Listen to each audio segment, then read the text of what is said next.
yanım pusu, her yanım tuzak. Sevmekte yasak.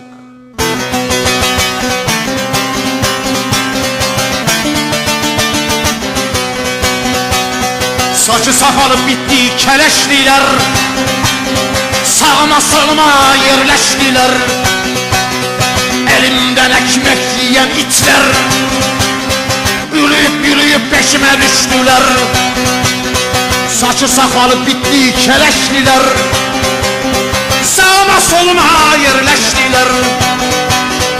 Elimden ekmek yiyen itler, yürüyüp yürüyüp peşime düştüler. Her yanım pusu, her yanım tuzak. Güneş çok uzak.